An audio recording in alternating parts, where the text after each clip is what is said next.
Hello everyone, welcome to your February 2026 monthly forecast, and happy Valentine's Day to everyone. So, I haven't done these for a while. I'm hoping that you guys, share this video, like, share, comment, subscribe, especially if you're new. I need to get my videos more in circulation. There, I just wasn't getting enough views, so it really wasn't worth me doing them. I will always still do the shorts, but we'll see how the monthlies go. Okay, but anyway, so the month actually starts off with a full moon in Leo. Okay, on the 1st. Then on the 3rd, Uranus turns direct. It's still in Taurus. Turns direct. It's finishing its transit in Taurus and moving into Gemini in April. I believe it's April 27th. Anyway, on the 6th, Mercury moves into Pisces. Up until that point, it is still in Aquarius. On the 10th, Venus moves into Pisces, and again, up until that point, it's still in Aquarius. On the 13th, Saturn leaves uh, Pisces for what is it, 28 years maybe? I forget the cycle. It spends about 2.5 to 3 years in each zodiac sign, so it takes a while to go completely around the zodiac. So it is leaving Pisces and moving into Aries on the 13th, okay? Then on the 17th, there's a new moon solar eclipse in Aquarius. On the 18th, the sun moves into Pisces, and then on the 26th, Mercury turns retrograde in Pisces, okay? And there is a link in the description box below. I just left it in there, okay, to a video that I did on Mercury retrograde. Okay, so it's a good idea to check that out. Also, again, don't forget to like, subscribe, share, comment, whatever you can do. I would greatly appreciate it, okay? And thank you so much for your donations, your inquiries, all of that. I really appreciate it. Thank you very much. And now for your forecast. Hi, Libra. Happy Valentine's Day. Anyway, okay, let's start off with a full moon on the 1st in Leo, in your 11th house. That's where you have the sign of Leo, and there aren't any other planets in Leo right now, so I don't see too many spectacular, things that sometimes normally happen with a full moon. Full moons exist to bring issues to the surface, okay? So you can deal with them, discuss them, and then do away with them. And this is happening in your 11th house of your friends. Okay, friends and acquaintances, any group or organization that you belong to, and also the house of dreams, hopes, and wishes. And your 11th house is directly across from your 5th house, where you have Aquarius, and there is a new moon solar eclipse in Aquarius on the 17th, okay? So the 5th house is the house of fun and romance, creativity, recreation, any form of business, entertainment, okay? Games or sports, could be business though too, if you're going to collaborate with someone especially, and anything to do with children. Okay, now Pluto is going to be here for like 20 years. Okay, so Pluto's already in Aquarius. Mars is here right now. It's here till the end of the month, and keep in mind that when planets are in Aquarius or Gemini, they trine, which is the nicest aspect that you could possibly want, along with certain conjunctions in astrology. Okay, so these planets trine your planets in Libra.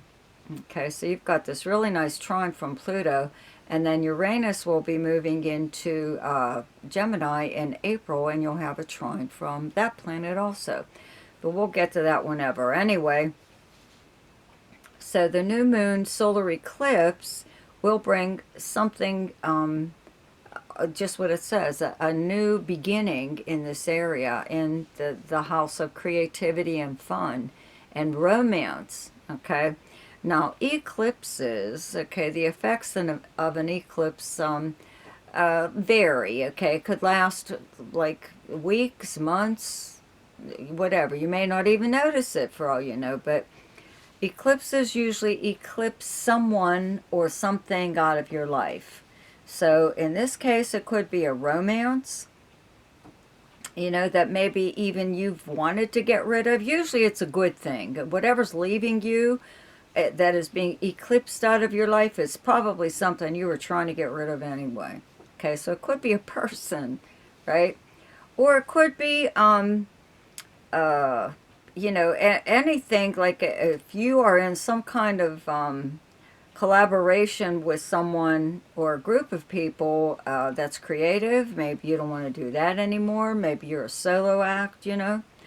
Or this could be something regarding entertainment, what you do for entertainment, any kind of gambling possibly that you do. In fact, I would, during this solar eclipse especially, I would, play the lottery, even if you just get a scratch-off ticket, or, I don't know, go to a casino. You could possibly even bet on a game, with this also being the house of sports and games, things like that. Also the house of children. So you could come to some kind of understanding with a child. Maybe you were having problems in this area, and maybe this child is actually a lot more grown up than you thought. Maybe any kind of discussion you have with them goes over a lot better than you expected. Okay, and this full moon, though, on the 1st, may be something that happens within your group of friends. Okay, in fact, that someone may say something like kind of smart to you, about your love life, or a creative project that you're involved in. It could even be something that you do creatively, like that's some form of entertainment, and that everybody has to put their 2 cents in. Meanwhile, this person probably has never done anything creative in their life, but they're always the first to criticize everyone else. That's normal. Okay, so you just ignore these people. So, but this is that time where you're not going to listen to them or put up with whatever it is they're saying. You will put them in their place, even if it's within a group of people. Okay, the 11th house is also socializing on social media. So that could even happen on social media. You may have been putting up with someone for a while. Could even be a group on social media that you belong to. Maybe you'll just leave the group, or whatever. You have to keep in mind you have Jupiter in Cancer, okay, in your 10th house of your career. It's here till this summer, and when Jupiter is in your 10th house, it usually brings a promotion of some kind or an elevated status. Okay, it's retrograde right now, but that doesn't matter. You could even be approached with a previous position that either you once held or you expressed an interest in, and maybe somebody might come around and ask you if you still want the job, or if you still want the position, whatever. So there could be a little bit of I don't know, jealousy possibly going on there as far as your career goes and your friends. Okay, or even your love life. With all these planets in Aquarius in your 5th house since like January. Okay, this area has been really active, and you deserve some fun. Okay, it's the house of fun, so maybe you actually went out and had some. Okay, not like most of us who are snowed in right now. Okay, in the U.S., I'm in Pennsylvania. We're digging out little by little. Okay, anyway, the Sun moves into Pisces on the 18th.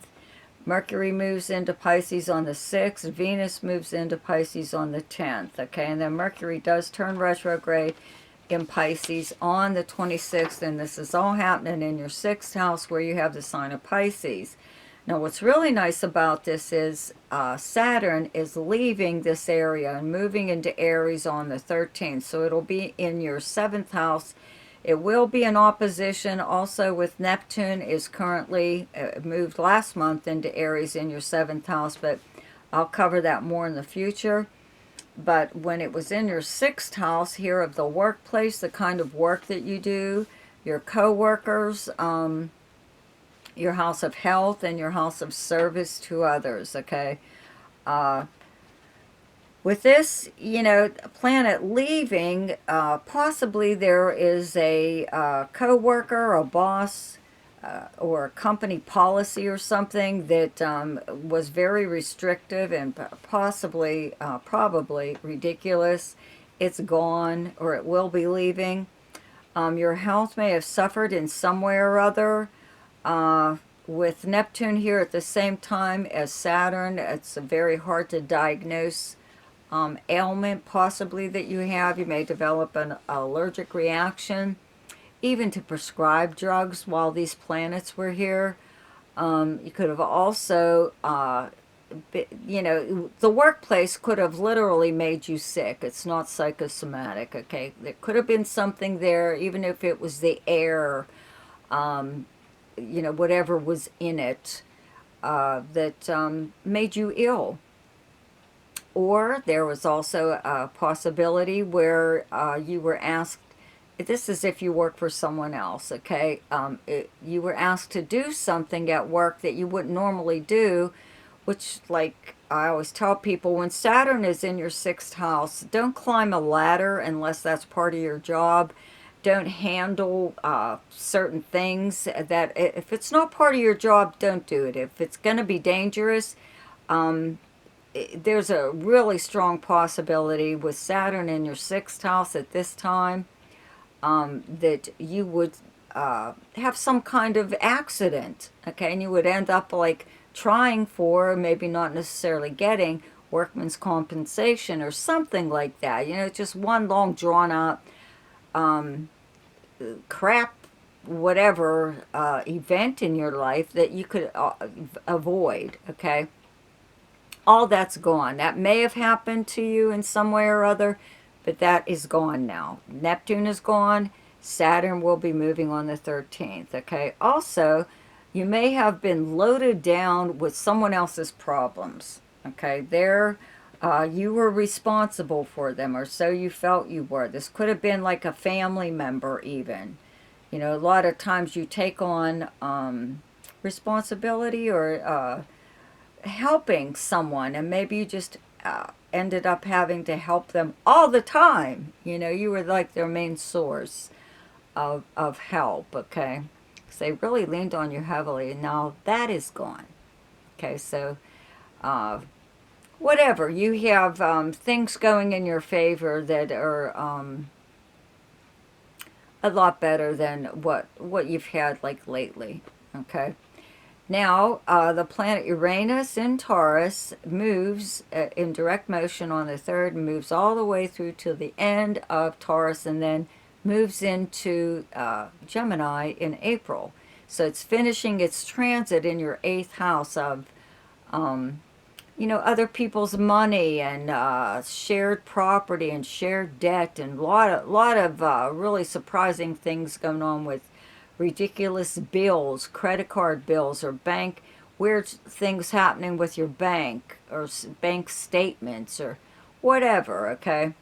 So that will also be moving, but not until April, okay? But it is in direct motion, so if something was being held up, especially finances, money, of some kind, because this is the house of passive money also. This is receiving money from some kind of payout, insurance payout, legal settlement, inheritance even, refund of some kind, whatever, increase in credit, increase in a bank loan, something.